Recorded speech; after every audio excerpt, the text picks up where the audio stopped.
ইসলামে কি জীবন থেকে অব্যাহতি নেয়ার কোনো উপায় বা দোয়া আছে কিনা, যেন দুনিয়া এবং আখিরাতে কিছুই থাকবে না? এরকমটা কি সম্ভব? আমার কাজের কারণে পরকালের শাস্তি ছাড়া আর কিছুই দেখছি না। মানুষের তওবারও একটা লিমিট থাকে, আমার সেটাও নাই। এখন এত শাস্তি কিভাবে সহ্য করা সম্ভব? কারণ আমি আগুনের সংস্পর্শে কাজ করি, প্রতিনিয়ত এর উত্তাপ আমি অনুভব করি। যদি কোনো অঙ্গ পুড়ে মনে হয় হৃদয় পর্যন্ত জ্বালিয়ে দেয়। তদুপরি পরকালে অনেকগুলো স্টেপের আযাব। এখন আল্লাহ সুবহানাহু ওয়া তাআলা এরকম কোন অপশন রেখেছেন কিনা জানাবেন প্লিজ। যে ভাই প্রশ্নটি লিখেছেন তিনি হয়তো মনে করেছেন যে তার পাপাচার, তার নিজের প্রতি নিজের যে অবিচার, জুলুম, অন্যায়, আল্লাহর অবাধ্যতা, এটা এত বেশি হয়ে গেছে যে আখিরাতে বোধহয় আল্লাহ তাকে মাফ আর করবেন না বা মাফ করার কোনো অপশন নেই। এ ধরনের চিন্তা আমাদের অনেক ভাইদের মধ্যে, অনেক বোনদের মধ্যে আসে, বিশেষ করে তরুণদের। এবং একটা বয়সে মানুষ যখন নানা ধরনের অনাচারে ডুবে থেকে নিজের জীবনকে ধ্বংসের দ্বারপ্রান্তে নিয়ে যায়, তখন এই ধরনের চিন্তা ভাবনা আমাদের অনেকের মধ্যে চলে আসে। তো এ ধরনের চিন্তা ভাবনা যাদের মধ্যে আসে তাদের আল্লাহ সুবহানাহু ওয়া তাআলা বলেছেন, লা তাকনাতু মির রাহমাতিল্লাহ ইন্নাল্লাহা ইয়াগফিরুয যুনুবা জামিআ। তোমরা আল্লাহর রহমত থেকে নিরাশ হইও না, আশা ছেড়ে দিও না, কারণ আল্লাহ তাআলা সকল গুনাহ মাফ করবেন।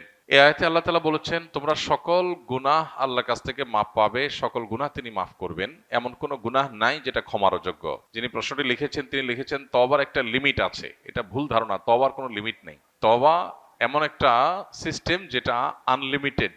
বান্দার তওবার কোনো লিমিটেশন নাই যে আল্লাহ এর পরে আর মাফ করবেন না, এমন কোনো কথা কোরআন হাদিসে কোথাও বলা হয়নি। বরং বান্দার পাপ বা অপরাধ যত বেশি হোক না কেন, আল্লাহর ক্ষমাশীলতা তার চাইতে অনেক বেশি। কেউ যদি মনে করে যে আমার পাপাচার এত বেশি হয়ে গেছে যে আল্লাহ মাফ করতে পারবেন না, তিনি তার পাপাচারকে আল্লাহর ক্ষমাশীলতার চাইতে বড় মনে করেন, বেশি মনে করেন, যেটা আল্লাহ সম্পর্কে তার ভুল ধারণা। তো এই ধরনের নৈরাশ্য শয়তান মানুষের মধ্যে সৃষ্টি করে। আল্লাহ বলেছেন ওয়ালা ইয়াসমির রাহিল্লাহ ইল্লাল কওমুল কাফিরুন। আল্লাহর রহমত থেকে অবিশ্বাসী সম্প্রদায় ছাড়া, কাফির ছাড়া অন্য কেউ আর আশা ছাড়ে না। রহমতের আশা কেউ ছাড়তে পারে না।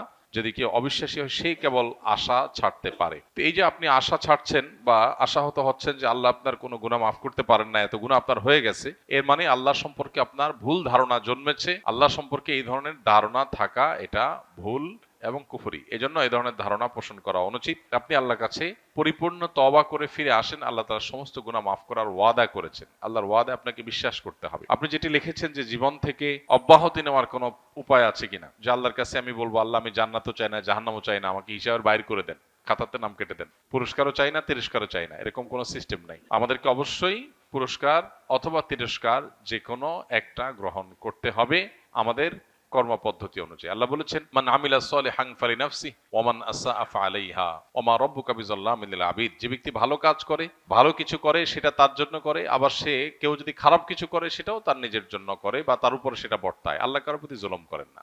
যা মানুষ পায় সেটা তার কর্মের ফল। তো নৈরাশ্য বা আশাহত হওয়া এটা শয়তান মানুষের মধ্যে সৃষ্টি করে। আমাদের শয়তানের বিরুদ্ধে সংগ্রাম করতে হবে। নিরাশ হওয়া চলবে না। আমাদের বিশ্বাস রাখতে হবে আমার কাজ অপরাধের জগৎ থেকে সরে আসা, সংকল্প করা, অনুতপ্ত হওয়া, লজ্জিত হওয়া, আল্লাহর কাছে ক্ষমা প্রার্থনা করা, ভবিষ্যতে এই অপরাধ আর না করার ব্যাপারে দৃঢ় আশাবাদ ব্যক্ত করা এবং সংকল্প করা। ব্যাস এইটুকু যদি আমি করতে পারি, আল্লাহ রাব্বুল আলামিন অবশ্যই আমাকে মাফ করবেন। আমরা অনেকে মনে করি যে শিরকের অপরাধ আল্লাহ মাফ করবেন না। এটাও এইভাবে ধারণা করাটা পুরোপুরি সঠিক না। বরং শিরক করে যদি কেউ তওবা ছাড়া মারা যায়, সেটা আল্লাহ তাআলা মাফ করবেন না।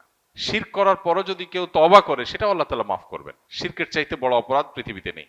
সেই শিরকের অপরাধ করার পরও, এবং শিরক একবার দুইবার না, বছরকে বছর, জীবনে হাজার হাজার লাখো লাখো অগণিত বার শিরক করেছে কেউ, কিন্তু তওবা যদি একবার করে সবগুলো মাফ হয়ে যাবে। আল্লাহ রাব্বুল আলামিন এত বেশি ক্ষমাশীল। শয়তানের কাজ হলো আমাদেরকে জাহান্নামে নেওয়া। শয়তানের সবচাইতে সংক্ষেপে জাহান্নামে নেওয়ার সিলেবাস হলো মানুষকে নিরাশ করে দেওয়া। মানুষ যখন আশা ছেড়ে দিবে যে ঠিক আছে আল্লাহ যখন মাফই করবে না, তাহলে আর আমার আর তওবা করে লাভ কি, ঠিক আছে আমি যা ইচ্ছা তা করি, তখন সে তওবার রাস্তা থেকে সরে যায়। এজন্য শয়তান আমাদেরকে নিরাশ করে। আর শয়তানের বিরুদ্ধে এই সংগ্রামে জয়ী হওয়ার চেষ্টা আমাদের করতে হবে। আল্লাহ আমাদেরকে তৌফিক দান করুন। আমরা জানি পানিতে ডুবে মারা গেলে শহীদি মর্যাদা পায়। সম্প্রতি এক কৃষক 500 টাকা বাজি ধরে 100 ডুব দিতে গিয়ে মারা যান। এ ধরনের মৃত্যু কি শহীদি মৃত্যু হিসেবে গণ্য হবে? মোটেই না ভাই, শহীদি মৃত্যু এত সহজ না। 50 টাকার লোভে কোনো ভাই যদি 100টা ডুব দিতে গিয়ে মারা যান, আল্লাহ তাআলা মাফ করুন। এটা নেহায়েতই তার বিভ্রান্তি এবং ভুল পদক্ষেপ। আল্লাহ তাআলা তার এই বান্দাকে মাফ করে দিন, আমরা দোয়া করি। তার শোক সন্তপ্ত পরিবারকে আল্লাহ তাআলা সান্ত্বনা নসিব করুন। আমাদের জীবনে অনেকে এই ধরনের হেয়ালিপনা, অনেকে এই ধরনের পাগলামো করি। এই পাগলামো করার কোনো সুযোগ নাই। ইমানদারের জীবনের মূল্য অনেক বেশি। কারণ ইমানদারের জীবনের মূল্য কি? জীবনের প্রাইস কি? জান্নাত। ইমানদারের জীবনের মূল্য কি? জান্নাত। মানে জান্নাতের মতো সবচেয়ে ছোট জান্নাত যে জান্নাতি পাবে, সেও এই পৃথিবীর কমপক্ষে 10 গুণ বড় জান্নাত পাবে। এত বিশাল জান্নাত, এত মূল্যবান নেয়ামত যে জীবনের বিনিময়ে পাওয়া যাবে, সেই জীবন 50 টাকা বিক্রি করার জিনিস না। সে জীবন সামান্য একটু বাজি ধরে আমি ধ্বংস করার জিনিস না। সে জীবন কিভাবে বিলীন করতে হয়, সেই জীবন কিভাবে উৎসর্গ করতে হয়, এটা শহীদ শরীফ ওসমান হাদিরা দেখিয়ে গেছে। এটা আবু সাইদরা দেখিয়ে গেছেন কিভাবে সে জীবন উৎসর্গ করতে হয় মানুষের মুক্তির জন্য। এই যে অন্যায়, এই যে অনাচার সমাজে হচ্ছে, আমরা সেটা বাধা প্রদান করার জন্য যদি বের হই, আমি বলছি না আপনাকে মাস্তানি করতে, আপনি সমাজের মানুষকে অন্যায় থেকে বাধা দেওয়ার জন্য কাজ করেন। এরপরে যদি আপনার উপরে চাপ আসে, বাধা আসে, জুলুম আসে, সহ্য করেন। যদি জীবনও চলে যায়, সার্থক, শাহাদাতের মর্যাদা লাভ করবেন। অতএব এই ধরনের বাজি ধরতে গিয়ে মারা গেলে শাহাদাতের মর্যাদা এত সস্তা জিনিস না। হ্যাঁ, এটা ঠিক যে হাদিসে আছে পানিতে ডুবে মারা গেলে শাহাদাতের মর্যাদা পাওয়া যায়। সেটা কে? অ্যাক্সিডেন্টলি যদি কেউ পানিতে ডুবে মারা যায়, এটা তো অ্যাক্সিডেন্টলি মৃত্যু বলা যাবে না, বরং এটা নিজেকে বিপদের দিকে ঠেলে দেওয়া বলা যায়।